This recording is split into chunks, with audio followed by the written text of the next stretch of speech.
ಇನ್ನು ಕಾಂಗ್ರೆಸ್ನಲ್ಲೇನು ಪರಿಸ್ಥಿತಿ ವಿಭಿನ್ನವಾಗಿಲ್ಲ, ಅಲ್ಲೂ ಕೂಡ ಅಷ್ಟೇ ಕಿತ್ತಾಟಗಳು ಸಿಕ್ಕಾಪಟ್ಟೆ ಇದ್ದಾವೆ. ಹೈಕಮಾಂಡ್ ಮಟ್ಟದಲ್ಲಿ ಈಗ ರಾಜಕೀಯ ಮಾಡೋದಕ್ಕೂ ಮುಂದಾಗ್ತಾ ಇದ್ದಾರೆ. ಯಾರ್ಯಾರು ಡೀಟೇಲ್ಸ್ ಬರ್ತಾ ಇದೆ.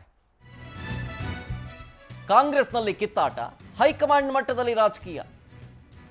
ನಿನ್ನೆ ವರಿಷ್ಠರನ್ನ ಭೇಟಿಯಾಗಿ ಚರ್ಚೆ ಮಾಡಿದ್ರು ಸಿಎಂ ಡಿಕೆ ಶಿವಕುಮಾರ್ ಅವರು. ಸಿಎಂ ಆಪ್ತರ ವಿರುದ್ಧ ಏನಾದರೂ ಹೈಕಮಾಂಡ್ಗೆ ದೂರು ಕೊಟ್ರ ಡಿಕೆ ಶಿವಕುಮಾರ್ ಅವರು?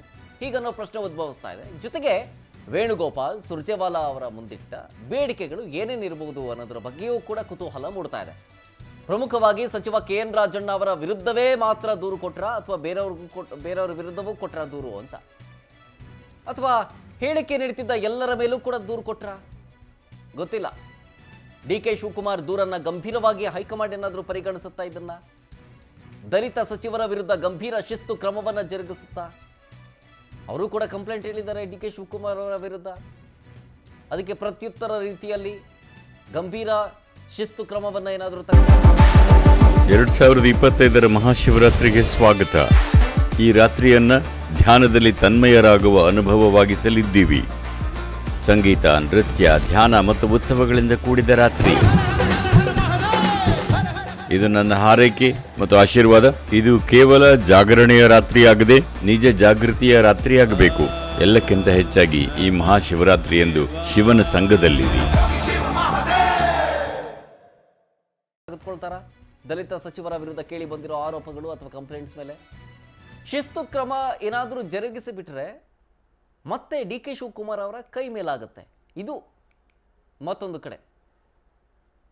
ಹೀಗಾಗಿ ಸಂದಿಗ್ಧ ಪರಿಸ್ಥಿತಿಗೆ ಕಾಂಗ್ರೆಸ್ ಹೈಕಮಾಂಡ್ ಸಿಕ್ಕಾಕೊಂಡ್ಬಿಟ್ಟಿದೆ. ಏನು ಮಾಡೋದು ಅನ್ನೋದು ಅಲ್ಲೂ ಕೂಡ ಅಷ್ಟೇ. ಓವರಾಲ್ ಆಗಿ ಒಂದು ಕಡೆ BJPಲೂ ಅಷ್ಟೇ, ಹೈಕಮಾಂಡ್ ನಾಯಕರಿಗೆ ಅಲ್ಲೂ ಟೆನ್ಷನ್ನು. ಈಗ ಕಾಂಗ್ರೆಸ್ ಹೈಕಮಾಂಡ್ಗೆ ಟೆನ್ಷನ್ನು. ಅಧಿಕಾರಕ್ಕೆ ಬಂದರೂ ಟೆನ್ಷನ್ನು, ಅಧಿಕಾರಕ್ಕೆ ಬರಲಿಲ್ಲ ಅಂದರೂ ಟೆನ್ಷನ್ನು. ಆದರೆ ಈ ಜಟಾಪಟಿ ಅಥವಾ ಈ ಕಿತ್ತಾಟದಲ್ಲಿ ಮಾತ್ರ ಅಭಿವೃದ್ಧಿ ಕಾರ್ಯಗಳು ಕುಂಠಿತವಾಗಿ ಸಾಗ್ತಾ ಇದೆ. ಈಗ ಈ ಟೆನ್ಷನ್ನ ಮಧ್ಯೆ ಬಜೆಟ್ ಬೇರೆ ಪ್ರಿಪೇರ್ ಮಾಡಬೇಕು. CM ಅವರು ಅದರಲ್ಲಿ ಬ್ಯುಸಿ ಆಗಿದ್ದಾರೆ. ಏನಾಗುತ್ತೆ ರಾಜ್ಯ ರಾಜಕೀಯದಲ್ಲಿ, ಹಿಂಗಾಗ್ತಿದೆಯಲ್ಲ ಪರಿಸ್ಥಿತಿ ಅಂತ ಜನ ಮಾತಾಡ್ಕೋತಾ ಇದ್ದಾರೆ. ಈ ಕಿತ್ತಾಟ ನೋಡಿ.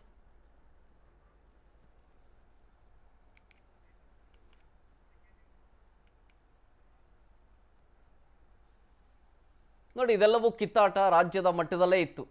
ಎದುರಾಳಿಗಳ ರೀತಿಯಲ್ಲಿ ಅವರು ಹೇಳಿಕೆ ಕೊಟ್ಟರೆ ಅದಕ್ಕೆ ಪ್ರತ್ಯುತ್ತರ ಕೊಡ್ತಾ ಇದ್ರು. ಈಗ ಡೆಲ್ಲಿ ಮಟ್ಟಕ್ಕೆ ಹೋಗ್ಬಿಟ್ಟಿದೆ. ನಿಮಗೆ ಇಲ್ಲೆಲ್ಲ ಪ್ರತ್ಯುತ್ತರ ಕೊಟ್ಟರೆ ಆಗಲ್ಲ, ನಾನು ಹೈಕಮಾಂಡ್ ಬಳಿ ಹೋಗ್ತೀನಿ, ವರಿಷ್ಠರನ್ನ ಭೇಟಿ ಆಗ್ತೀನಿ ಅಂತೇಳಿ CM ಡಿಕೆ ಶಿವಕುಮಾರ್ ಅವರು ಹೋಗಿದ್ರು. ಹೋಗಿ ವೇಣುಗೋಪಾಲ್ ಸುರ್ಜೇವಾಲಾ ಅವರ ಮುಂದೆ ದೂರು ಕೊಡೋದರ ಜೊತೆಗೆ ಒಂದಷ್ಟು ಬೇಡಿಕೆಗಳನ್ನು ಇಟ್ಟಿದ್ದಾರಂತೆ. ಆ ಬೇಡಿಕೆಗಳು ಏನು ಅನ್ನೋದು ಗೊತ್ತಾಗಬೇಕು. ಡೀಟೇಲ್ಸ್ ಕೊಡ್ತಾರೆ ಇದ್ರ ಬಗ್ಗೆ ನಮ್ಮ ಪ್ರತಿನಿಧಿ ದೀಪಾ ನೇರ ಸಂಪರ್ಕದಲ್ಲಿ ಜಾಯ್ನ್ ಆಗ್ತಿದ್ದಾರೆ. ದೀಪಾ, ವರಿಷ್ಠರನ್ನ ಭೇಟಿಯಾಗಿ ಬಂದಿದ್ದಾರೆ CM ಡಿಕೆ ಶಿವಕುಮಾರ್ ಅವರು. ಯಾರ್ಯಾರ ಮೇಲೆ ಕಂಪ್ಲೇಂಟ್ ಕೊಟ್ಟಿದ್ದಾರೆ, ಜೊತೆಗೆ ಅವ್ರಿಗೆ ಏನೇನು ಬೇಡಿಕೆ ಇಟ್ಟಿದ್ದಾರೆ ಅನ್ನೋದೇ ಕುತೂಹಲಕ್ಕೆ ಎಡೆ ಮಾಡಿಕೊಡ್ತಾ ಇದೆ. ಡೀಟೇಲ್ಸ್ ಏನಾದರೂ ಇನ್ ಡೆಪ್ತ್ ಅಲ್ಲಿ ಸಿಕ್ಕಿದೆಯಾ? ಶರತ್, ದೆಹಲಿಗೆ ಹೋದಂತಹ ಡಿಕೆ ಶಿವಕುಮಾರ್ ಹಲವಾರು ಜನರ ಮೇಲೆ ಒಂದಿಷ್ಟು ದೂರನ್ನ ಸಲ್ಲಿಸಿದ್ದಾರೆ ಅನ್ನುವಂತಹದ್ದು. ಯಾಕಂದ್ರೆ ದಲಿತ ನಾಯಕರು, ದಲಿತ ಸಚಿವರುಗಳು ಏನು ದೆಹಲಿಗೆ ಹೋಗಿದ್ರು ಆ ವೇಳೆಯಲ್ಲೂ ಕೂಡ DKಶಿ ಮೇಲೆ ನೇರವಾಗಿ ಆರೋಪ ಮಾಡಿದ್ರು. ಒಂದಿಷ್ಟು ಬೇರೆ ಬೇರೆ ಇಲಾಖೆಗಳಲ್ಲಿ ಅವರು ಮೂಗು ತೂರಿಸ್ತಿದ್ದಾರೆ ಅನ್ನುವಂತಹದ್ದು, ಸಮುದಾಯಗಳ ಸಭೆ ಮಾಡೋದಕ್ಕೆ ಬಿಡ್ತಿಲ್ಲ ಅನ್ನುವಂತಹ ನಿಟ್ಟಿನಲ್ಲಿ ದಲಿತ ಸಚಿವರುಗಳು ಮಾತನಾಡಿದ್ರು ಅನ್ನುವಂತ ಮಾಹಿತಿ ಇದೆ. ಆದ್ರೆ ಅದರ ಬೆನ್ನಲ್ಲೇ ದೆಹಲಿಗೆ ತೆರಳಿದಂತಹ ಡಿಕೆ ಶಿವಕುಮಾರ್ ಅವರು ಈ ಒಂದಿಷ್ಟು ಜನ ಸಚಿವರುಗಳ ಮೇಲೆ ಒಂದಿಷ್ಟು ದೂರನ್ನ ಕೊಟ್ಟಿದ್ದಾರೆ ಅನ್ನುವಂತಹದ್ದು. ಅಂದ್ರೆ ಸ್ಪೆಷಲಿ ಪರಮೇಶ್ವರು, KN ರಾಜಣ್ಣ, ಸತೀಶ್ ಜಾರಕಿಹೊಳಿ ಸೇರಿದಂತೆ ಒಂದಿಷ್ಟು ಬಹಿರಂಗ ಹೇಳಿಕೆಗಳನ್ನ ಯಾರ್ಯಾರು ಕೊಡ್ತಾ ಇದ್ರು ಅವರ ಮೇಲೆ ದೂರು ಸಲ್ಲಿಸಿದ್ದಾರೆ ಅನ್ನುವಂತ ಮಾಹಿತಿ ಇರುವಂತಹದ್ದು. ಆದ್ರೆ ಆ ದೂರಿನ ಅನ್ವಯ ಹೈಕಮಾಂಡ್ ಏನ್ ಕ್ರಮ ತೆಗೆದುಕೊಳ್ಳುತ್ತೆ ಅನ್ನುವಂತಹದ್ದೇ ಪ್ರಮುಖವಾಗಿರುವಂತಹ ವಿಚಾರ. ಯಾಕಂದ್ರೆ ಯಾರನ್ನೂ ಕೂಡ ಎದುರಾಕಿಕೊಳ್ಳುವಂತಹ ಪರಿಸ್ಥಿತಿಯಲ್ಲಿ ಹೈಕಮಾಂಡ್ ಇಲ್ಲ. ಎಲ್ಲಾ ಸಚಿವರುಗಳು ಆಯಾಯ ಸಮುದಾಯಕ್ಕೆ ಪ್ರಬಲ ನಾಯಕರು ಆಗಿರೋದ್ರಿಂದ ಏನಾದ್ರೂ ಕೊಟ್ಟ ದೂರಿನ ಅನ್ವಯ ಒಂದಿಷ್ಟು ಕ್ರಮ ವಹಿಸಿದ್ರೆ ಮುಂದೆ ಅದು ಸಂಕಷ್ಟಕ್ಕೆ ಎಡೆಮಾಡಿ ಕೊಡಬಹುದು ಅನ್ನುವಂತಹ ನಿಟ್ಟಿನಲ್ಲೂ ಕೂಡ ಹೈಕಮಾಂಡ್ ಯೋಚಿಸಿದಂತಿದೆ. ಆದ್ರೆ ಈ ಬಹಿರಂಗ ಹೇಳಿಕೆಗಳಿಂದ ಪಕ್ಷಕ್ಕೆ ದೊಡ್ಡ ಮಟ್ಟಿನ ಡ್ಯಾಮೇಜ್ ಆಗ್ತಿದೆ ಅನ್ನುವಂತಹದ್ದು ಕೂಡ ಪ್ರಮುಖವಾಗಿ ಹೇಳಿರುವಂತಹ ವಿಚಾರ ಹೈಕಮಾಂಡ್ನ ಮುಂದೆ DKಶಿ ಅಂತ ಹೇಳಲಾಗ್ತಿದೆ. ಆದ್ರೆ ಹೈಕಮಾಂಡ್ ಯಾವ ರೀತಿಯಾಗಿ ಕ್ರಮ ವಹಿಸುತ್ತೆ ಅನ್ನುವಂತಹದ್ದು ಇಲ್ಲಿ ಮುಖ್ಯ. ಇನ್ ಕೇಸ್ ಏನಾದ್ರೂ ಆ ರೀತಿಯಾಗಿ ಕ್ರಮ ವಹಿಸಿದ್ದೇ ಆಗಿದ್ದಲ್ಲಿ ಆಯಾಯ ಸಮುದಾಯಗಳ ಕೆಂಗಣಿಗೆ ಗುರಿ ಆಗುತ್ತೆ ಹೈಕಮಾಂಡ್ ಜೊತೆಗೆ DKಶಿ ಅನ್ನುವಂತಹ ಒಂದಿಷ್ಟು ವಿಚಾರ, ಅಂದ್ರೆ ಒಂದಿಷ್ಟು ಚರ್ಚೆ ಕೂಡ ಇರುವಂತಹದ್ದು. ಹಾಗಾಗಿ ಕಾದ್ ನೋಡ್ಬೇಕಾಗುತ್ತೆ ಮುಂದಿನ ದಿನಗಳಲ್ಲಿ ಯಾವ ರೀತಿಯಾಗಿ ಹೈಕಮಾಂಡ್ ಈ ರೀತಿ ನಿರ್ಧಾರಗಳನ್ನ, ಸ್ಪೆಷಲಿ ಈ ಒಂದು ದಲಿತ ಸಚಿವರುಗಳ ಮೇಲೆ ಯಾವ ರೀತಿ ಕ್ರಮಕ್ಕೆ ಮುಂದಾಗುತ್ತೆ ಅನ್ನುವಂತಹದ್ದು. ಶರತ್, ದೀಪಾ, ಡೀಟೇಲ್ಸ್ಗಾಗಿ